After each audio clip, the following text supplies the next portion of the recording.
This is the Bema Podcast with Marty Solomon. I'm his co-host, Brent Billings. Today, Josh Bossé and I join Qohelet as she draws us closer to a conclusion. Yes, which, what a dangerous thing to say in a book like this. I mean, we're getting there. We still have a little bit of ground to cover. Yes, indeed. You know what we forgot to mention in the last episode, though, Josh? What's that? That you have a new audio setup. That's true. If I am sounding more luscious, if these tones are if these tones are, I mean, man, I don't think I'll ever do any ASMR stuff, but now I probably could. Probably could. I haven't done any editing on the new audio yet, so we'll see exactly how things shake out, but hopefully it's all positive for everyone. Yeah, absolutely. And certainly it will lighten the load on how much Brent has to put some makeup on top of the my old audio. All right. Well, we don't need to delay any further on the technical details. Let's get into the text, Josh. Mm-hmm. But wait, before we get into the text, we have to do what we always do. We have to remember that this book is a difficult one for us to hear. It's philosophy, but it's not Western philosophy. This is philosophy that is coming from an Eastern culture and an Eastern person who nevertheless has a radical viewpoint that is not quite contiguous with the culture she exists in. Qohelet is well, for one thing, I have been arguing, is a woman, and that is an important piece of context. But not only that, she is to some degree an individualist, or employs an individualistic lens, as we've seen throughout this book. You know, she is not talking about the partnership between Israel and God. She is not talking about the fate of the community. She's talking about the fate of individuals, the way we as individuals suffer and find success, and what will come of us individually, and what our legacies and our futures will be. This is important to remember, that this is not the kind of individualism that we have, that just we kind of have from the roots up. This is an individualism applied over someone who grew up in a more communal context with a communal understanding, and also, is doing all that within exile, which is probably part of where she gets that lens. And, some academics will even argue that there is some Hellenistic Greek philosophy influence here, which I don't think is necessarily untrue, but definitely not employed the same way our own, Hellenistic ancestors, in terms of how Greek philosophy and other non-Eastern philosophers have influenced our modern day thought. So some things to chew on there. And also we have to remember again that this is all taking the data set that Qohelet is concerning herself with is the material world, the physical world. This is not at no point does Qohelet, totally rely on what we might consider purely spiritual purposes. To the extent that she talks about that, she does, like we talk about in episode 0, she's not arguing about whether God exists. That's just kind of a given for her. But in terms of what God is up to, how God approaches things, this is something she is much more willing to say, who knows, God might do something that is quote unquote evil, or as we've said before, destructive to you. And even if you're righteous, how can we as individuals wrap our arms around this? This is much of what we talk about. But more importantly is how Qohelet reasons. She is not, again, in sharp contrast to Hellenistic and Western thought. She is not putting out proposition after proposition to reason her way to a third proposition. That is not how she advances the argument. She uses concrete metaphors that we wrestle our way through this. We turn, we look, and all of these are not just set dressing. These are actually how we are moving through these ideas, and it's through adding tension upon tension, adding new question and new difficulty on top of each other. And this is very important for today's episode, because once again, we have come to a third chapter. Every third chapter, as I've talked about, or as I've argued, seems to be on this, on this reading through of Qohelet, where she kind of takes everything that was said up to this point, particularly the last 2 chapters, where, in chapters 7 and 8, has been focused on the tension between the good name, a good reputation, and the contrast between that and the evil word, something that is about to bring a lot of destruction, and how we wrestle with that and try to stop evil before it happens, stop destruction before it has all of its compounding overflow effects. And these are being now kind of taken together, but not to resolve them, as we would think, when we talk about, thesis, antithesis, synthesis. These are being synthesized to elucidate a new level of tension that will then bring us into the next sphere of looking at the past, looking at the future, looking at the tension. So, with all that being said, let's dive into chapter 9. And man, this is going to be a little bit of a change of pace, as we alluded to in the opening. And with that, Brent, why don't you just read that very first verse? So I reflected on all this and concluded that the righteous and the wise and what they do are in God's hands, but no one knows whether love or hate awaits them. I like that. That's actually not that bad of a translation. I don't have a lot of bones to pick there. Yeah, I was looking at a few different ones because I feel like there's almost it seems like there's supposed to be this dichotomy set up, but it's like, shouldn't the righteous and the wise be in the same category? Yes. But it feels like it should be like the righteous and the unrighteous, or the wise and the unwise, or something. But it's like coming at everything from one side. So yes. And I think, again, this goes back to the fact that Qohelet, this is not just some over abstracted Western analysis where everything is binaries, everything is, well, there's this side and there's that side. Yeah, you got me. I'm still Western. No, this is a perfect illustration. I'm so glad you pointed this out because, yeah, like from the beginning, her agenda is wisdom. She talks all about, like, I gathered up wisdom. I just absorbed it from everyone I was watching. And now I want to know it for myself.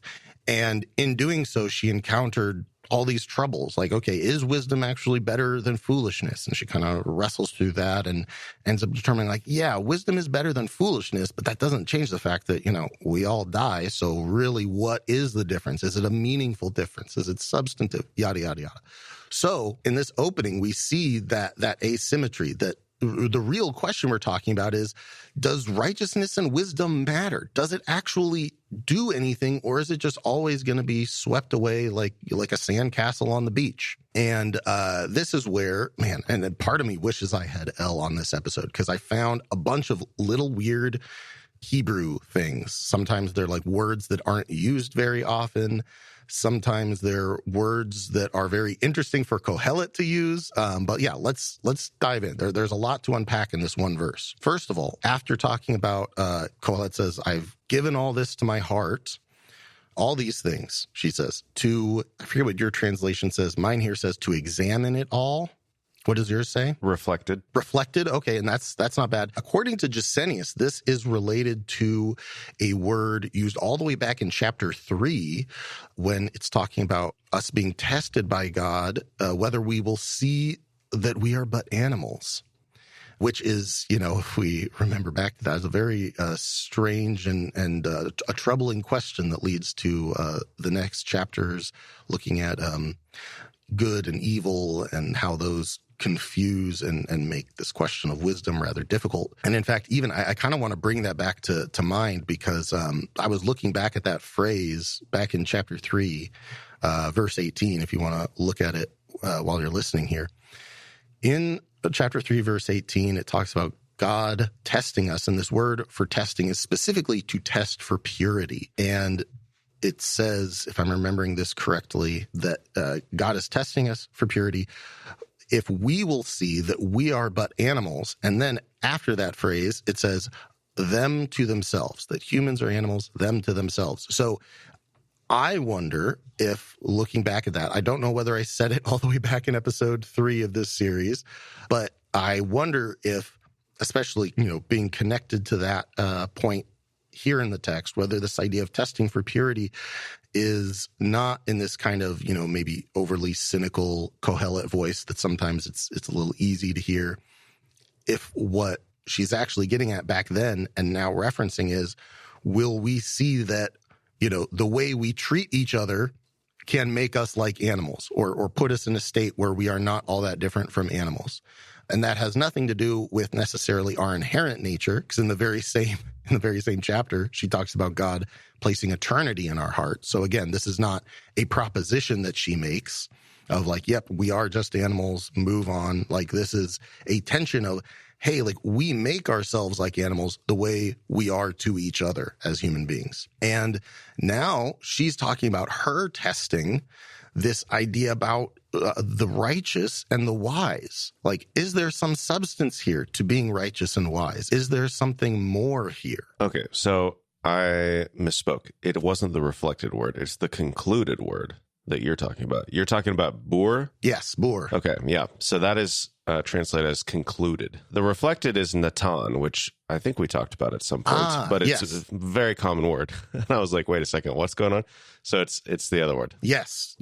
Anytime she says, I set my heart or I set my mind to this, that's that word natan. And the way I said it when I was just looking at it is I gave it to my heart, because that's the root word of natan, is to give. Mm-hmm. But reflected is a good way of translating that into this context. But going back to bur, that word for to, as you said, to conclude, or my translation said to explain, or to examine, pardon me. Alter translates it as to sort out, which I think captures that idea of like testing for purity, like sorting the pure gold from the impurities, like that.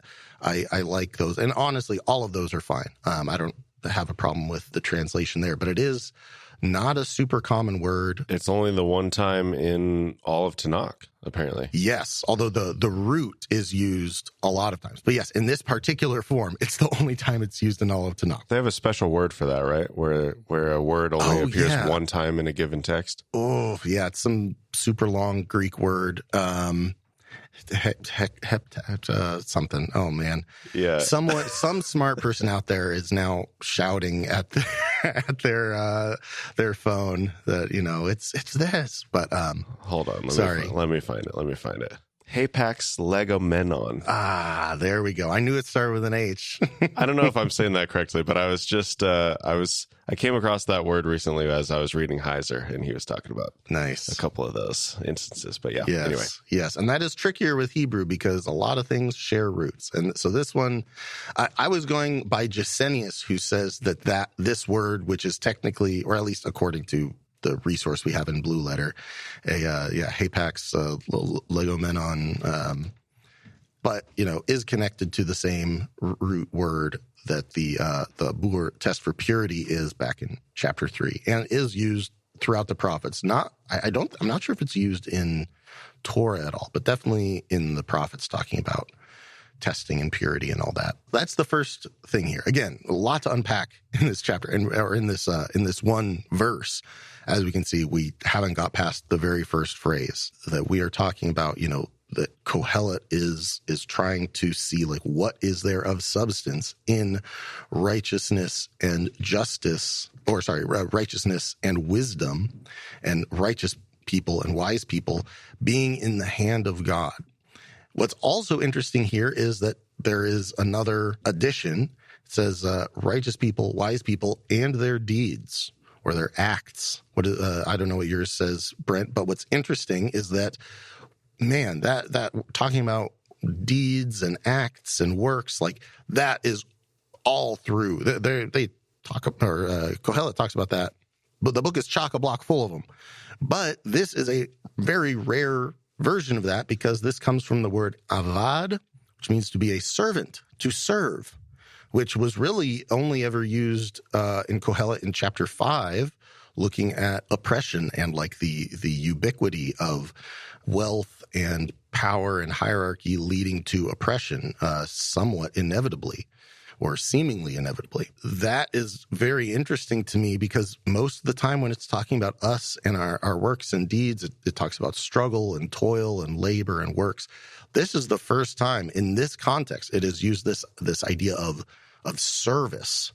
And I think it's very fitting here. And also, again, we seem to be rounding the corner and getting towards something a little more intimate, just like we were kind of talking about with El back in chapter 7. Where there seems to be like, we're getting a little bit more to, maybe we could call it the center of the chiasm, so to speak, even though that's not really what we're doing. But in terms of we're getting closer to the heart of the matter. This is their service, the righteous and the wise. Does their service matter? And the object of examination here is that the righteous and the wise and their deeds are in the hand of God. And, that certainly bears connection to these questions of like, hey, what happens to the righteous? Because they don't always get a happy ending. And the wise, they could just be ignored and they can be at the wrong place at the wrong time and lose it all for no reason. And then we have this final chunk that talks about knowing, da'ah, love and hatred. Now, what's weird about this verse, and I'll speak about this very, very briefly because I don't want to get lost in the Hebrew, but if you're reading a translation where this looks different, it's because the Hebrew is weird. Because we have the first clause, which is pretty simple. I've been examining all this stuff, the righteous, the wise, in the hand of God. Then in the Hebrew, it moves immediately from that to say, also love, also hate. There is no knowing among human beings what lies before them, or everything that is before them. So does that also love and also hate attach to the first clause, talking about what is in God's hand? Is Qohelet saying, you don't know whether love or hate will be the response from God's hand? Or is it saying that love and hate are things that we cannot fully understand because we can't understand anything that lies before us? Now, I am partial to the latter, not because I know Hebrew so well that I can just tell that to you, but because, when I look into how the Jewish authorities translate it and how Robert Alter translates it, they tend to see it that way. But I and this is where I think, again, Elle would be a great voice to have speaking into this. But it also, it makes sense on two levels. One, the people who tend to know the language best are on that side. But two, this pairing of love and hatred, Qohelet has not talked a lot about love and hatred, right? Like we've talked about good and bad things happening. We talked about a lot of opposites. But love and hatred really only comes up, in my memory, in one other chapter, which is chapter 3, that we've already talked about, right? A time to love and a time to hate. And if we remember that episode well, we would remember that those are part of the last and kind of in the chiasm of that, a time for this, a time for that poetry. It is the last chunk that does not fit into the chiasm and, in fact, has this kind of inverted parallel structure of its own within that single verse and is what points us directly at the state of exile, where hatred and war are in the center and love and peace are on the outside. And so it ends with peace. We talked about this back then. You can go back and re-listen to that episode if you want to. But I think that seems to go a lot better with this idea of we don't know what's in front of us, particularly when we're in exile. We don't even have the capacity to understand the depth of love and hate that exists within us, right? Particularly when you're in exile, you are put into a life situation where your context has a huge impact on you, right? Like it is not just like, oh, hey, you can grow up and be whatever you want to be. It's like, no, there are a lot of constraints on your life. There are a lot of realities that are, for lack of a better term, they're oppressive, and they kind of predetermine a lot of what options are on the table for you. So what you love and hate is in particular going to be driven by factors way outside of your control. And again, the not knowing what awaits you is a huge theme of that whole a time for this, a time for that. We talked about this, right? Like when you're in exile, the question of, hey, do we start a family? Like that's a much bigger and more serious question in that context. And both choices have very tangible, meaningful outcomes, either for good or for ill. So that's why I like the translations that lump that in with the knowledge part, that we, even our own love and hate, we don't, these things that are very personal and intimate to us, we don't even really know what those are or where they come from. And we certainly don't know what lies ahead of us. Any thoughts on that, Brent? I'm just thinking about how that seems to be a continuing theme throughout the scriptures. Like you have Jesus. I mean, Jesus doesn't even really give you the love option. He's like, no, in this world, you will have trouble. Yeah. Yeah, exactly. Paul wrestles with that idea of, what kind of decisions do you make about your life based on the hardships that you might have coming. That one's a little bit more in the Ecclesiastes side as far as like, you don't know what's ahead. So, And again, if we remember chapter 3, what's on the other side from love and hate? It's war and peace. Are things about to break into war, or is there peace around the corner? Boy, I can't think of any current events that might make that relevant. But, if you're in the middle of that kind of a situation, what do you do? And what is your righteousness and wisdom? What can it actually do for you? Can it thwart these things? Can it be meaningful in that context? This is what Qohelet is wrestling with. Again, I want to appreciate this here because I used to, at one point in my life, I entertained the idea of getting a degree in philosophy. So I've read my fair share of philosophy, and not just the easy stuff. Kierkegaard's my guy. I love that dude. Not an easy read. And I will say that, like, even though this doesn't deal with like complicated abstract concepts like a lot of Western philosophy, when we really tangle with these questions and are committed to finding an answer and not just hand waving it away because it's existing on the other side of the globe and in a different hemisphere, these are similarly difficult to wrestle with questions if we are committed to actually having a good answer that meets the what the situation demands. So, what do we do with all this? Brent, let's keep reading. All share a common destiny, the righteous and the wicked, the good and the bad, the clean and the unclean, those who offer sacrifices and those who do not. As it is with the good, so with the sinful. As it is with those who take oaths, so with those who are afraid to take them. This is the evil in everything that happens under the sun. The same destiny overtakes all. The hearts of people, moreover, are full of evil, and there is madness in their hearts while they live, and afterward they join the dead. Anyone who is among the living has hope. Even a live dog is better off than a dead lion, for the living know that they will die, but the dead know nothing. They have no further reward, and even their name is forgotten. Their love, their hate, and their jealousy have long since vanished. Never again will they have a part in anything that happens under the sun. Man, some more heaviness here. I do get my my dichotomy, though, my Western comparison between the two. But then it all ends in the same spot. So what is the distinction? Yeah, there's some interesting parallels here, too. We have the kind of bringing back some of the kind of lopsided dichotomies we were talking about before. We have this, our hearts are full of evil, insanity is in our hearts, or madness, which, if we remember, Elle also talked about how we could very easily read this as praise. Our hearts are full of evil, but also praise is in our hearts throughout our lives. And then we go to the dead. Either way, there is a kind of tension of absurdity that Qohelet is pulling out here. But again, all under this umbrella of death is coming. And even as she talks about, as long as you're alive, you have hope, even a living dog is better than a dead lion, which, for those who are unaware of the context, in ancient cultures, dogs are scavengers, they're kind of despised creatures, carrion eaters, vultures, things like that. They're not seen in a positive light. People do not appreciate how cute they are, as we know today. So it's like saying, oh, better to be a living worm, a living maggot than a dead lion, this grand, majestic creature. But then when Qohelet gets into, what is the benefit of being alive? Oh, you're going to die. What a consolation prize.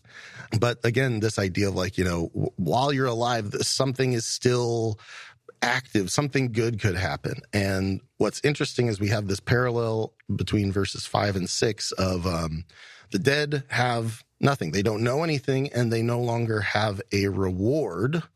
They don't, and I think that word was used, I forget which chapter it was in, but that was used, I think in the passage, what was it, in chapter 4 maybe, where it was talking about two are better than one because they have a good reward. I think that's where it's used. But anyway, I don't know if there's some meaning to that, but I think it's interesting that in verse 5, it talks about reward. In verse 6, even though a lot of translations put both as having a share, In verse 5, it talks about a reward, whereas in verse 6, it uses a different word, Qohelet, which means to, like, it's a share that you inherit. So there is a different context there, different word usage there.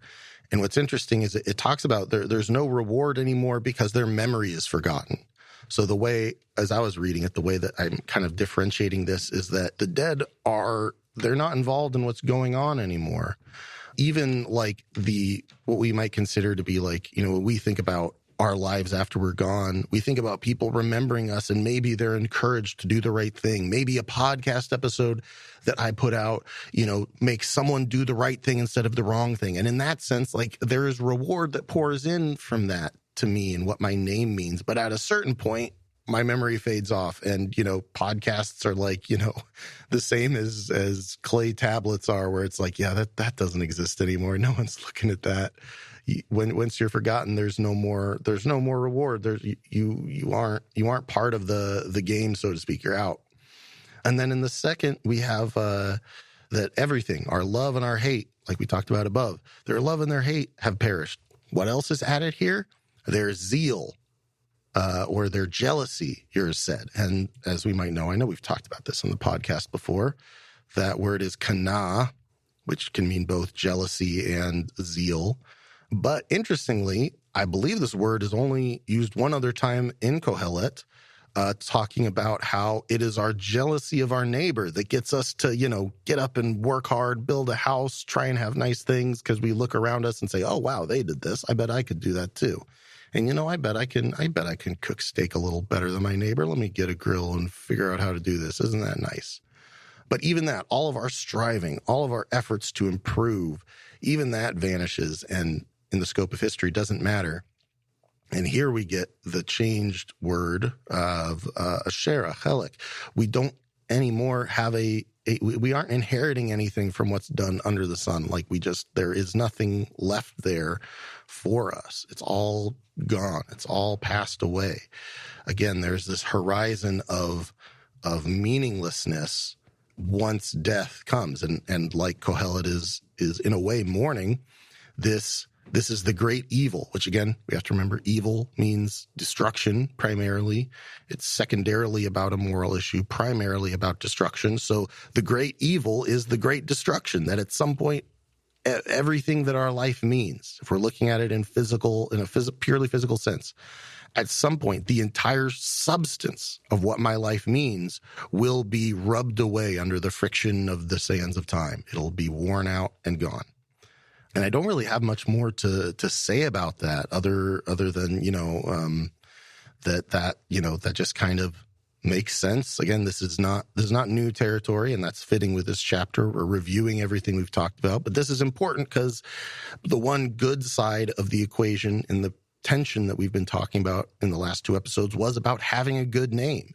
And here Qohelet is remembering that the veil of death even obscures that with given enough time. And that is sobering and will bring us to the new tension that Qohelet is going to focus on to come. And with that, unless you have a brilliant thought or observation, Brent.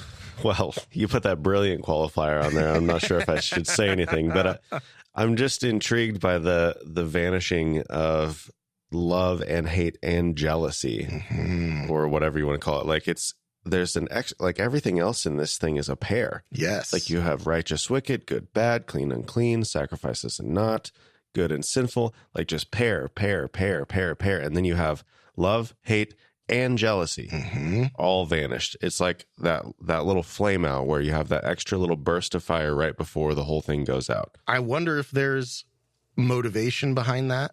Although I will point out there in verse 2, there is technically another one of those right at the beginning. Oh, because it says there's one fate for the righteous and the wicked, and then it only says for the good, and then it moves on and says for the clean and unclean. Oh, look at that. Yeah, there is a footnote there. Shoot. Yes. And I mean, if we recall, that was also your very first question for verse 1 of like, isn't this kind of lopsided? We're just talking about the righteous and the wise. And so I wonder if we are beginning to see more of this asymmetry appearing here. And again, that kind of maybe matching or being part of why we're seeing a more intimate look at what Qohelet is really driving at and where this journey is going to take us, because we are coming in for a landing. On the other hand, I don't know what including good but not evil in this, list means. Looking at that, I can't really place like, oh, what is Qohelet trying to say with that? So from what I remember, I think Alter has a note on that, which I don't want to get lost in the weeds here, but it made me think that this is probably just potentially at least a scribal thing. Is there some meaning behind it? Possibly. And it's a little bit, it makes me want to look deeper into it, but there is no end to looking deeper into these matters. So I think, we could bear it in mind. Maybe that will give us a flash of insight later in this chapter. The NET has an extensive footnote on it, and I was kind of scanning through it, and it's making some interesting arguments, probably laying out both sides, both options, or multiple options. But the beginning of the footnote points out that the Masoretic text reads the good, but the Greek versions all have the good and the bad. Yes. So I don't know if it's just like this motivation to have the dichotomy, like I was, gunning for in that first verse. But yeah, anyway, we'll let people do their own investigation on that. But interesting little thing to pull out there. The other thing I was going to say, though, is that in the following verse, we have this is the evil, the ra, which would be the missing word in the above. So is maybe that is where the implication lands, that we have the evil, the destruction of all this. Yeah, I don't know. There's a lot of ways to work through that. It doesn't immediately seem to be like a fertile ground to dig in. Maybe it's like a cute little internal flourish of like being like, where's the evil that's missing from that? And then in the next verse, he says, Qohelet says, this is the evil right here. Yeah, everything dies. It's everywhere. It's in everything. Who can say? But either way, we have more text to read, Brent. Why don't you take it away? Go, eat your food with gladness, and drink your wine with a joyful heart, for God has already approved what you do. Always be clothed in white, and always anoint your head with oil.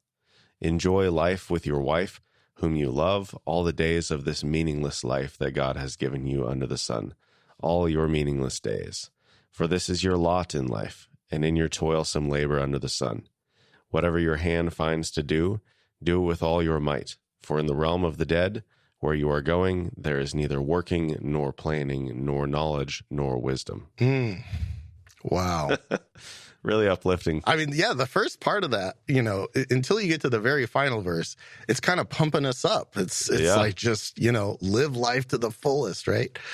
There's a couple little things I want to jump in on. The first one being something that, for the very theologically minded might have sent their antennas up.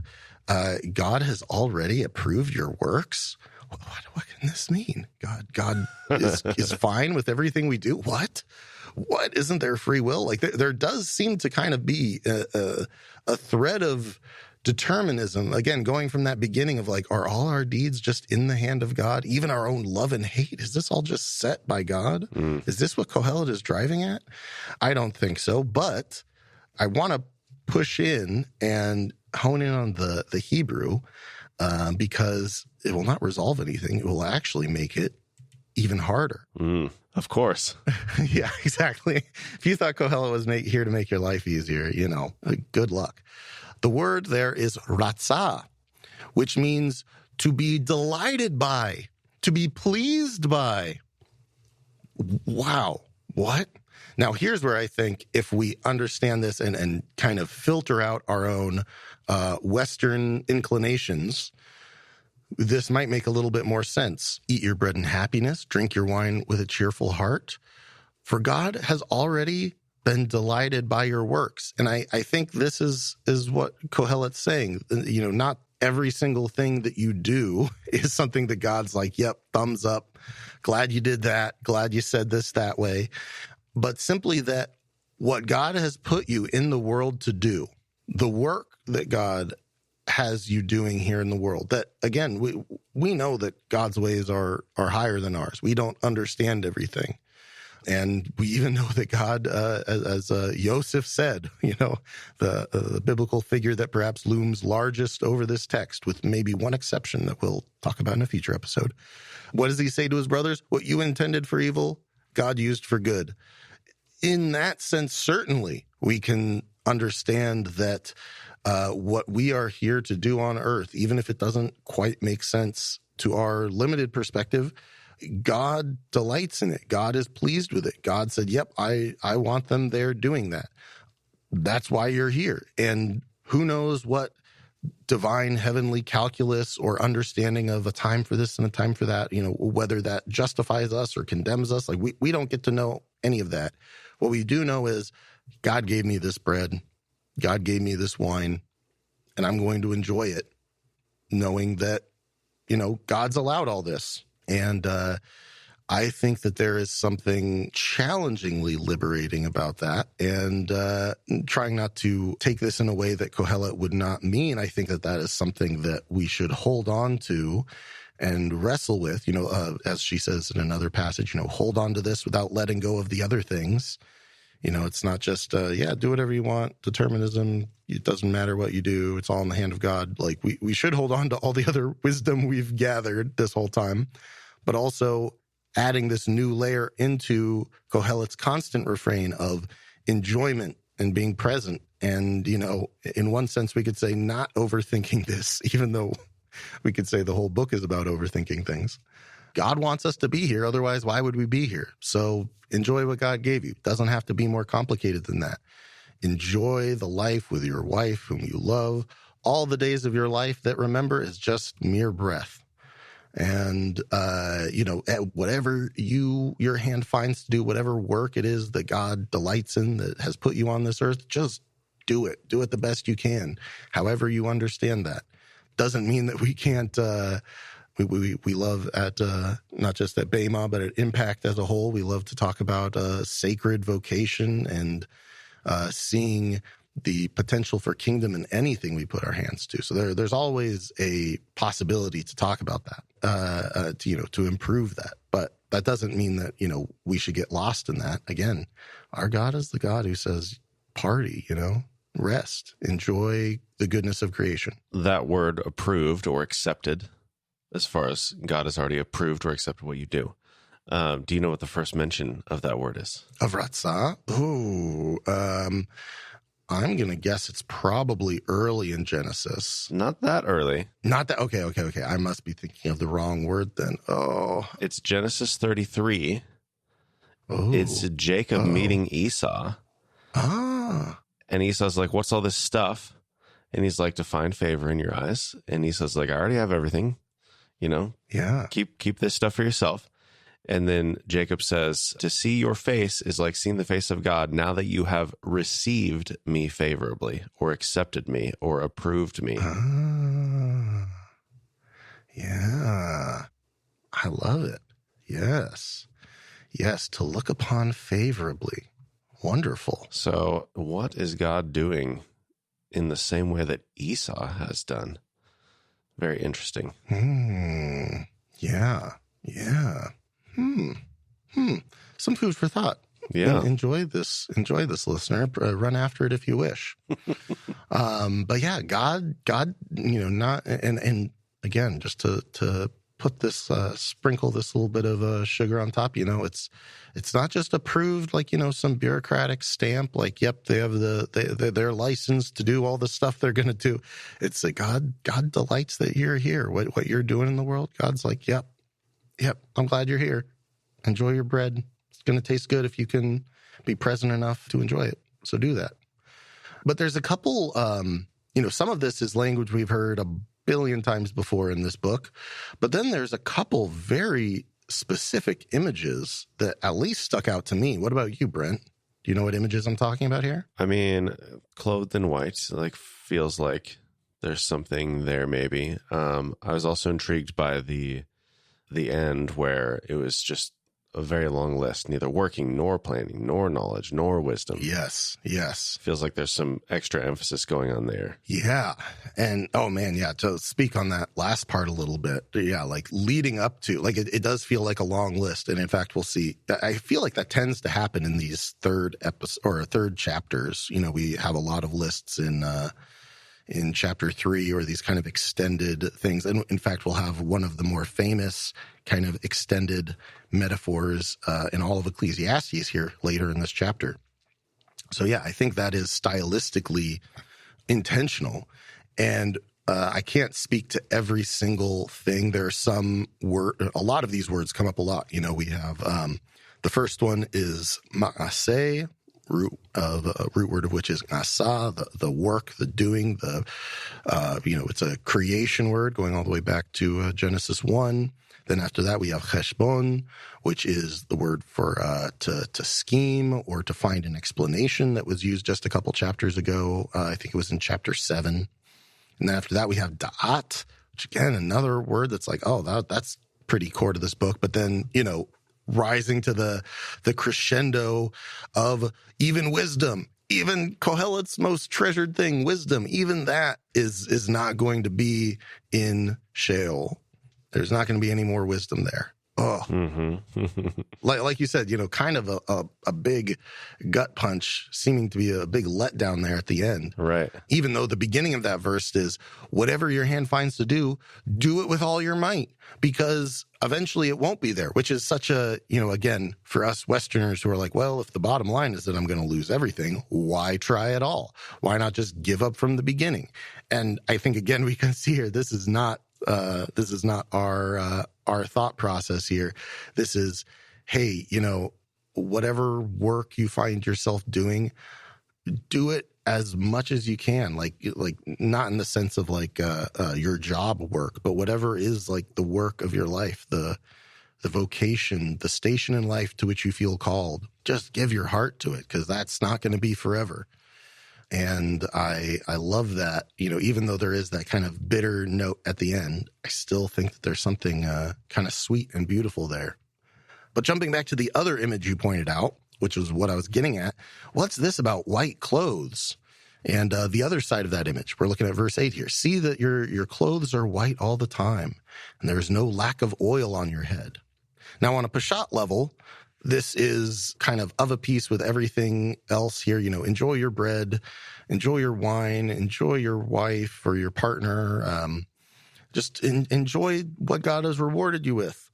And, you know, having white, or I guess, you know, I don't know if the specific color of, you know, having white clothes, if that was like difficult to get, but probably more realistically is talking about having clean clothes, you know, like just, you know, put on clean clothes, you know, take a shower, freshen up, put some oil on your head, condition your hair, you know, get your skincare routine on, like just let yourself, you know, glow and enjoy the body God put you in. Like, just don't get in this kind of, rut of despair, which, you know, having gone through cancer treatment, that's one of the big things they tell you is, hey, don't stop taking showers, don't stop brushing your teeth.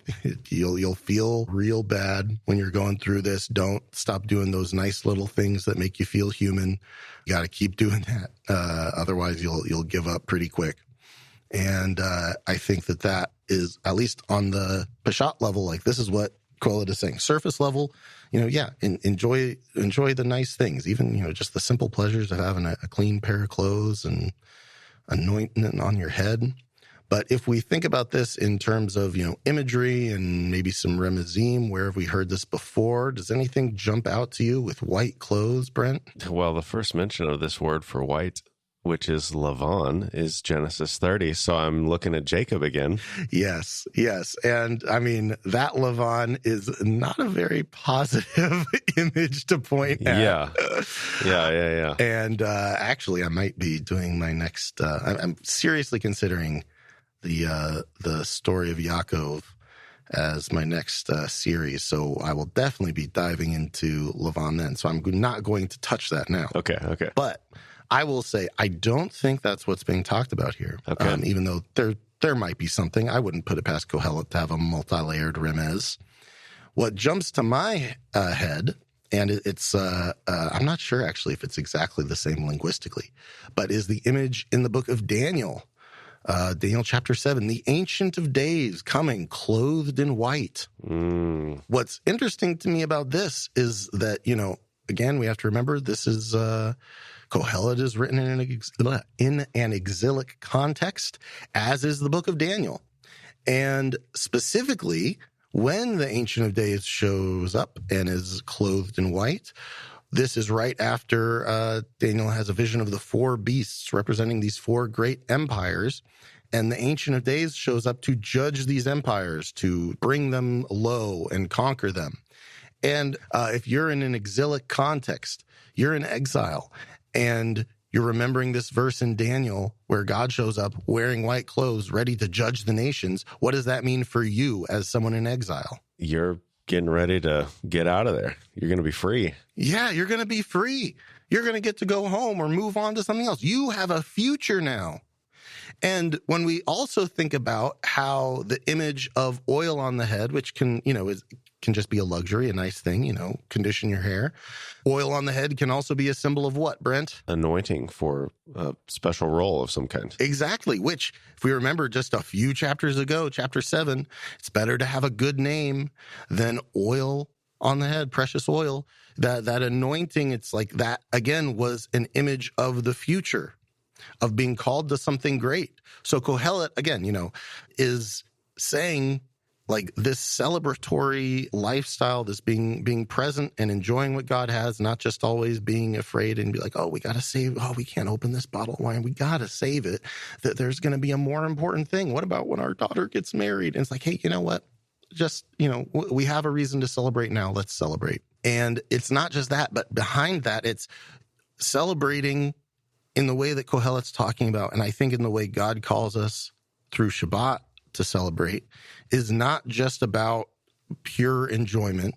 There is that level of it. But more than that, it's about being ready to step into the new world that God is bringing. What if God comes back tomorrow?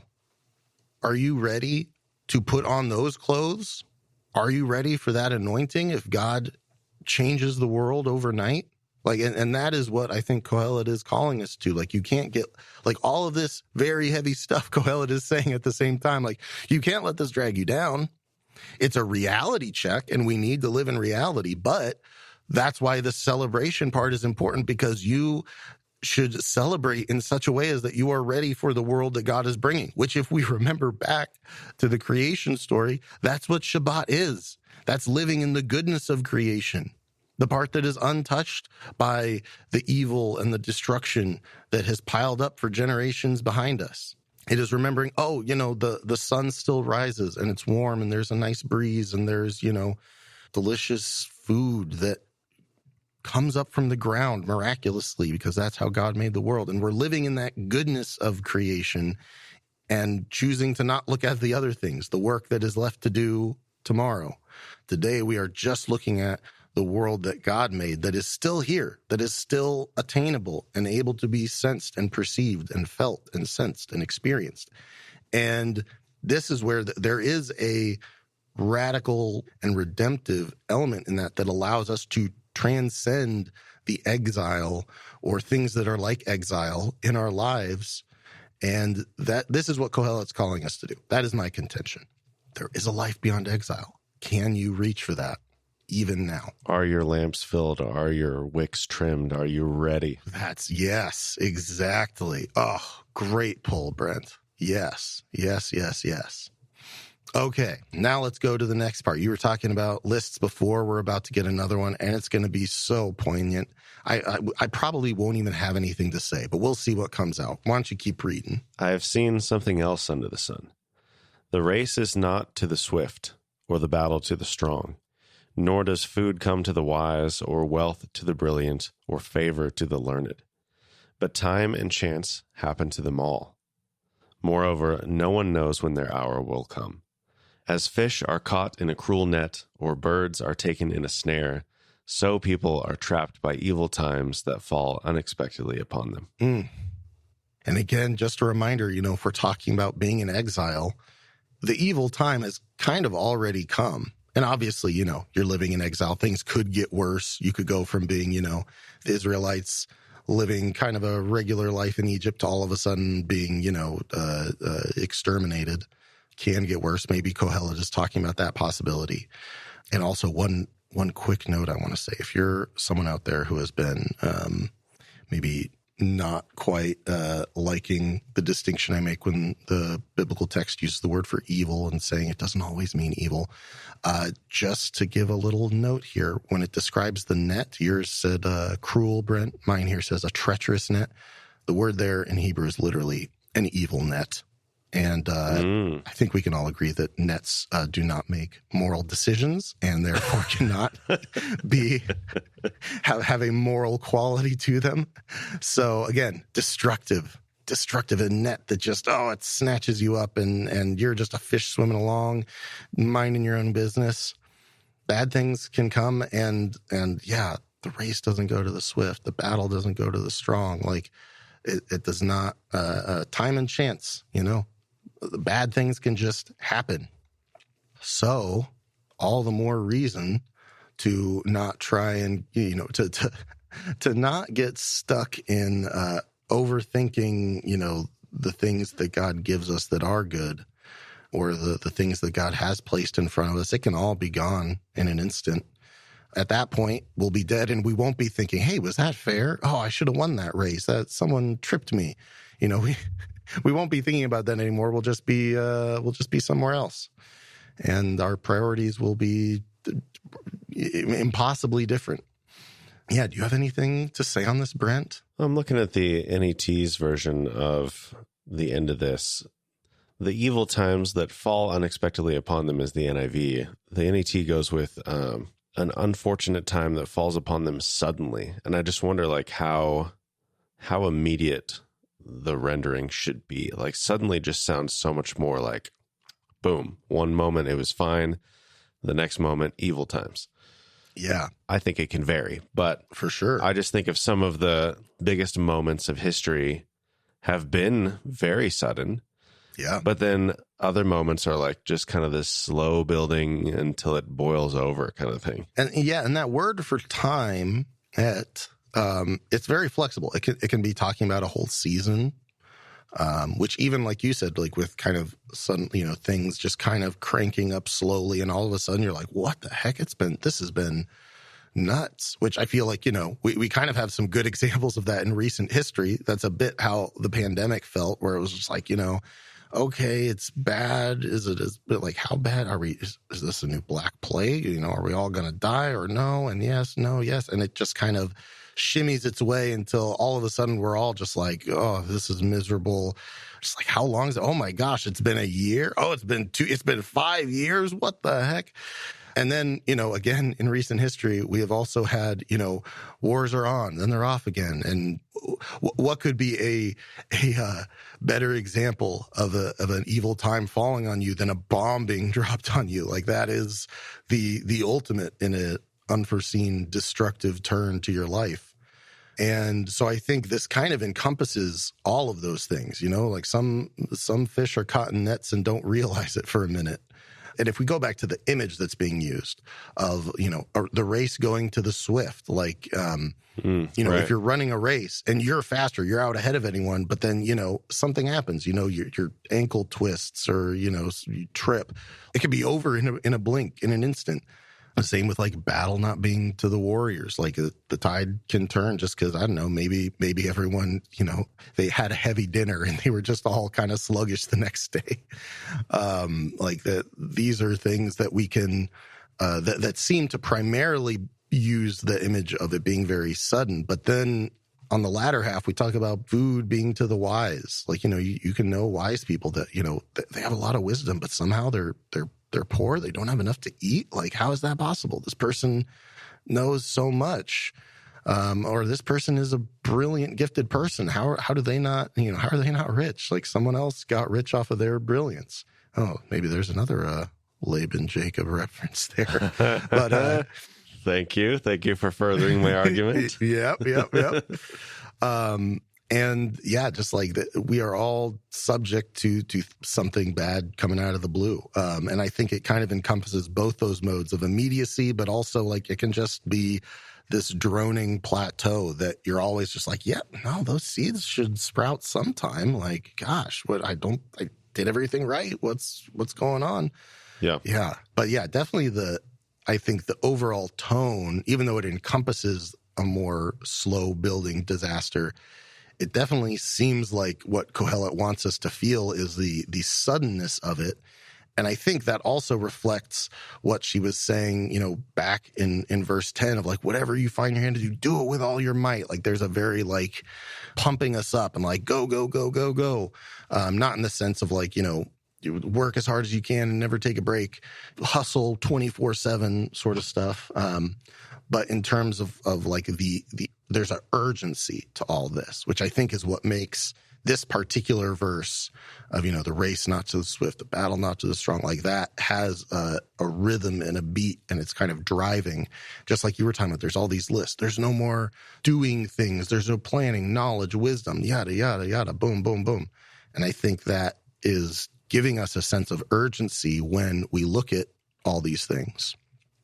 But I think all of that happens to like kind of reflect the continuous nature of all this stuff. It's life happening every single second, every single day. And that is going to be kind of flipped inside out with this final chunk of text.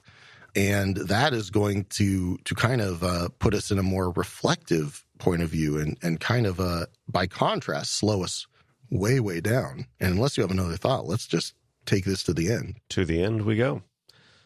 I also saw under the sun this example of wisdom that greatly impressed me. There was once a small city with only a few people in it, and a powerful king came against it, surrounded it, and built huge siege works against it. Now there lived in that city a man poor, but wise, and he saved the city by his wisdom. But nobody remembered that poor man. So I said, wisdom is better than strength, but the poor man's wisdom is despised, and his words are no longer heeded. The quiet words of the wise are more to be heeded than the shouts of a ruler of fools.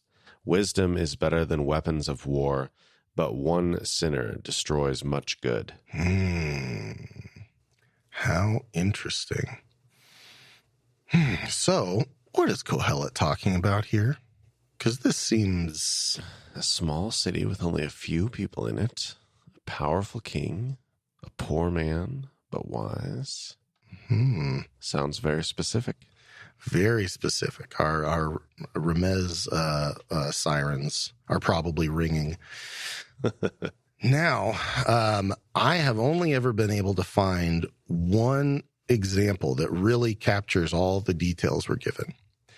And that is in 2 Samuel chapter 20. Why don't you go ahead and read that for us before we press in on the other things being said here. Sheba passed through all the tribes of Israel to Avel and Beth Maacah, and through the entire region of the Bichrites, who gathered together and followed him. All the troops with Joab came and besieged Sheba in Avel Beth Maacah. They built a siege ramp up to the city, and it stood against the outer fortifications.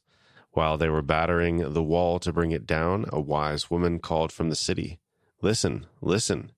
Tell Joab to come here so I can speak to him." He went toward her, and she asked, "Are you Joab?" "I am," he answered. She said, "Listen to what your servant has to say." "I'm listening," he said. She continued, "Long ago they used to say, 'Get your answer at Avel,' and that settled it. We are the peaceful and faithful in Israel. You are trying to destroy a city that is a mother in Israel. Why do you want to swallow up the Lord's inheritance?" "Far be it from me," Joab replied. "Far be it from me to swallow up or destroy. That is not the case. A man named Sheba, son of Bichri, from the hill country of Ephraim, has lifted up his hand against the king, against David. Hand over this one man, and I'll withdraw from the city." The woman said to Joab, "His head will be thrown to you from the wall."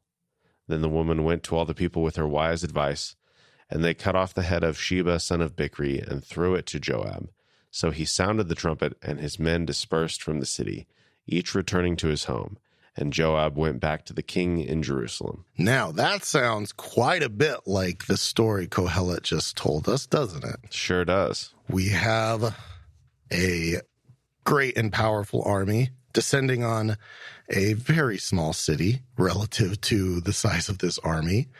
And we kind of have an answer to what I think was my first question listening to this story without the context, which is, why is this king building up all these siege works if it's just a tiny, poor town? Isn't that overkill? But here we have our answer. There's this man, Sheba, who is I don't want to go into all the stuff put down, but basically Sheba was trying to start a revolt against David. And so Joab is chasing him down. He is hiding in this little city. They don't know what he's been up to. He's just another stranger in their midst. We can imagine that they're doing exactly what the Torah asks of them. Take care of the stranger. And he's in there, and they're none the wiser. And he surrounds them, is threatening to attack the town with these siege works. And, this wise woman has a great idea. Hey, why don't we talk to them and figure out what the heck is going on? And they end up finding a very sensible solution, right? I mean, sensible is one way to refer to a beheading. Yes. Sensible in comparison to, fighting a battle against the king's army, and how many people will die with that. So yeah, what do we make of this, and why is Qohelet invoking this story in this image, and what new questions does this bring up? Well, I think there is one point for your argument that Qohelet is a woman, because the referent in this story is a woman, but Qohelet labels the wise one as a man. Yes. So I think that adds an element to you, but that's kind of beside the point. I'm struck by the characterization of the city. Long ago, they used to say, "Get your answer at Avel," and that settled it. We are the peaceful and faithful in Israel.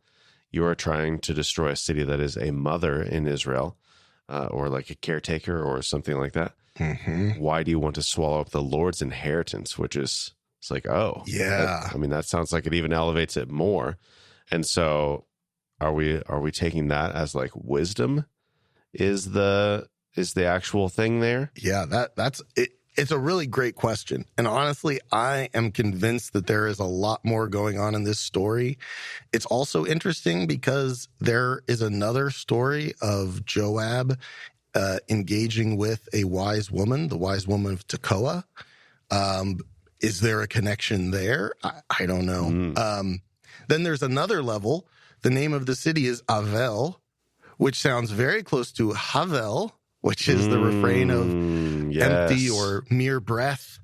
Is there, there's so much here that makes me, for one, absolutely convinced that this is the remez that Qohelet intends. Yeah. And like you said, this backs up the argument, as you were saying a moment ago, of Qohelet being a woman, because here, almost as if to underline the point about this person being forgotten, she misgenders them. And again, we can see a reflection there in her using this image of the masculine sovereign of Solomon. Even though she herself is a woman, I think there's a lot of nodding and winking going on there. And this is, again, there's a perfect picture, right? A whole army is thwarted by a wise person. This displays the power of wisdom. Again, this whole book is about her pursuit of wisdom. This is her fascination. This is her life. And she is really committed. She's not just, this isn't just this is her PhD thesis. No one's compelling her to search these things out. She is so in love with and enthralled by and fascinated by wisdom that she wants to know for herself. Is there substance here? Am I in love with a ghost? Is this all just mere breath? And she is showing here, no, this is I've seen wisdom turn aside the king's army. This is what wisdom can do. Yet in the very same image, even though we have this account in 2 Samuel, it doesn't tell us the name of this wise woman, right? And this wise woman alludes to a history, to a story, to like a reputation, right? What we were talking about in chapter 7 of a good name. The reputation of this town, Avel, which I looked it up, and Avel means a meadow. So maybe there's some image there of lushness. I mean, we also might have another shepherding image to go with our the parallel to Havel, Havalim, mere breath, and the shepherding of the wind, that pastoral image. So maybe there's even more there. But she tells us that there is this, to us, I mean, as far as I know, I mean, I don't have all of Tanakh memorized. Maybe there's some explanation for this, but there's this whole history to this town that she appeals to, and we don't know what that history is. That itself is lost. The name of this woman is lost. But what she did, turning aside an entire army, like that is the power of wisdom set alongside how time has eroded the name. And another level is that she's a poor woman. She might be respected in her town, it seems like. No one argued with her. But Qohelet leverages the fact that her name is forgotten. She isn't someone who is widely respected. And we can even see this in how Joab approaches. He just starts getting ready to attack the city. He doesn't come in and say, hey, we're looking for this specific guy, bring him out. He just comes up and starts attacking, even though this city has, or at least had, a reputation of being a place of wisdom, a place where you could come and reason and get an answer. And this speaks to the fact that, it is easy for even a powerful, well-earned reputation can just go away. And I feel like that last line, one sinner destroys much good, is the other side, right? One guy, one rebel in their midst who tried to start a revolt, he almost destroyed a whole city because, he hid there and probably was not very honest with the people there about why he was running or any of that. So we have intention here, again, like the power of wisdom, but also how fragile these things are and how easy it is for this city, which, based on the woman's words, was probably, like she said, this is a place of wisdom and of people who love peace. That was almost gone. Like, that's how fragile the things we are trying to build. Going back to the very first verse, right? The righteous people and the wise people. That was this town, a town of righteous and wise people, based on what we're given in 2 Samuel. And it was almost wiped off the map because of one guy. What better image? And I think we can see in retrospect that the whole chapter is kind of structurally building up to this image of just how powerful wisdom is, yet how fragile its fruit is, and how fragile the tree that bears it is. And that is the tension that we've been wrestling with here of, like, give your love and your passion to everything God puts before you, but don't have any illusions that just because, you're doing the thing that God's put you here to do, that doesn't give you the Mario star where now just, you can just walk through walls and bullets bounce off of you. Like that doesn't come with walking God's path. That doesn't come with being on the right track and living with wisdom. It is still all very fragile. Time and chance overtake everything, and evil time can just crash into you. And it doesn't have anything to do with you sinning, or it could be someone else's sin who just happened to be next to you. All of these things are possible. And that doesn't erase how powerful wisdom is. That doesn't erase how important righteousness is. But if we're going to be practitioners of righteousness and live with wisdom, we have to understand realistically that doesn't mean that our lives are going to be untouched by tragedy. What a brilliant new tension. What's this stirring up for you, Brent? I'm just looking at these two stories and comparing them a little bit more. Yeah. And Qohelet says it was a small city. And I was looking at this image of it being a mother. And initially I was just thinking about the general sense of mother being like a creator and a nurturer and a caretaker and whatever. But then I remembered the idea of daughter cities, like daughters of Jerusalem, or the smaller cities on the outside of Jerusalem. So is this actually a larger city that has other daughter cities around it. Ooh. And it's not actually a small city. But maybe Qohelet is saying, like, even a city that seems important is actually just a small city. Yeah. I don't know. This is a great question. And you said tension. Like, there are multiple tensions in the... I think there's enough details, like you said, very clear that this is the remez going on here. But just certain details that have been flipped, that are intriguing and add to some of that tension. Yes. And again, this is where, like, I mean, I've mentioned before, like, oh, there's an image here, it seems like it's a remez, and like, but I can't find what it is.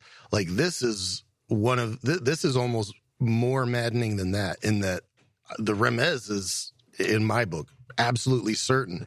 But even that remez, it's like, oh, there's so much I know we're missing about this. There's so much there. Yeah.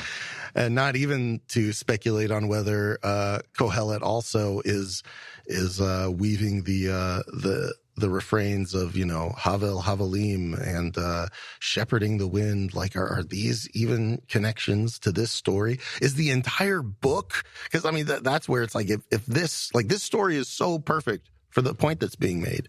And that's also where, as you say, Brent, like, you know, we can explain the gender difference quite easily. It fits in quite a witty wink.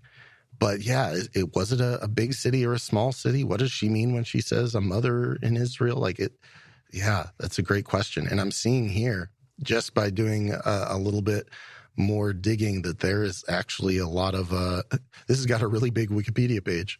There are a lot of archaeological discoveries there, and so we have some sense of the size of it. And let's see, I'm not seeing anything. I would have to sit and actually read the whole thing to see if it is relatively large or small. And it also, like, kind of has it's called Avel, but it's also given a larger name, Avel Bet Ma'akah, as you read.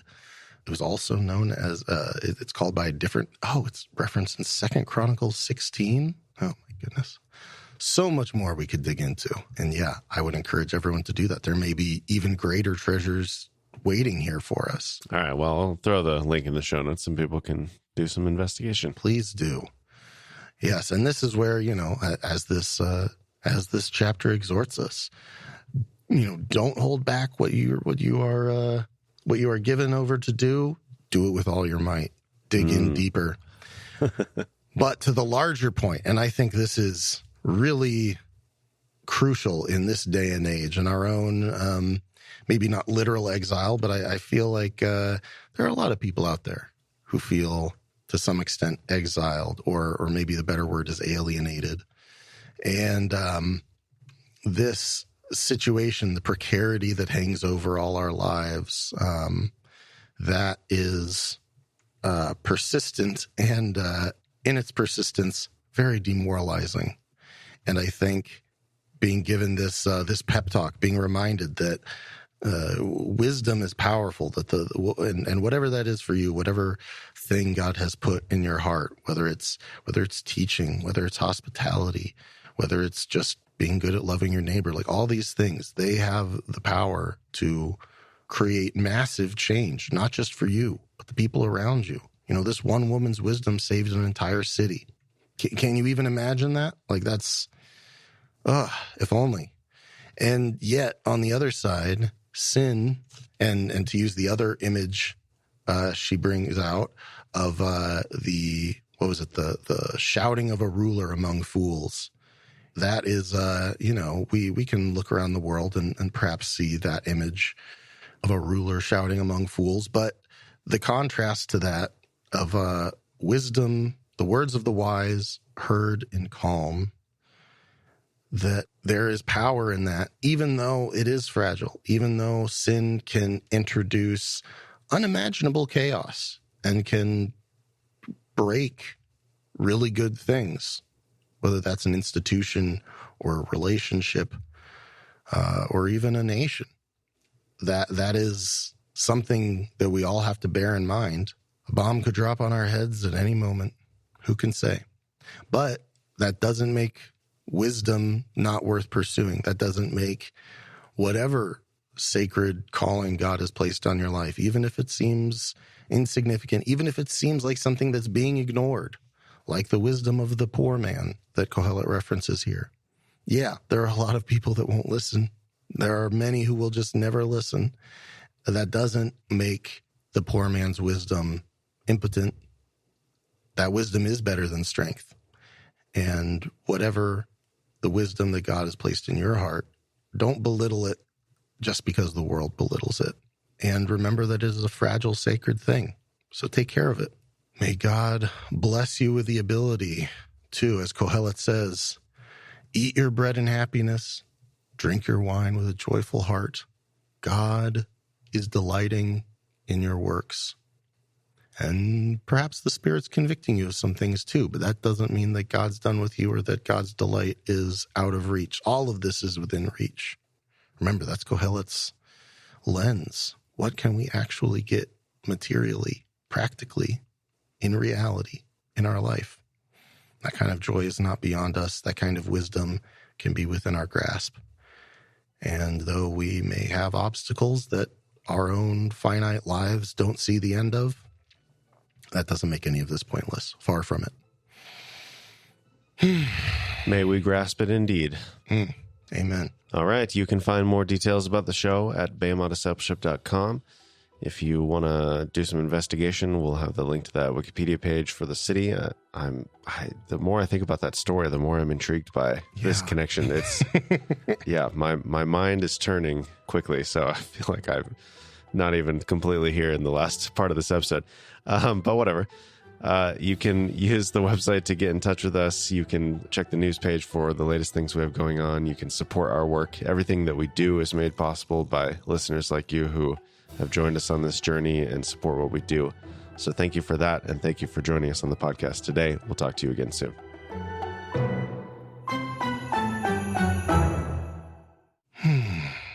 All right. Nice. Boom, boom, boom. Awesome. Have we heard back from Elle?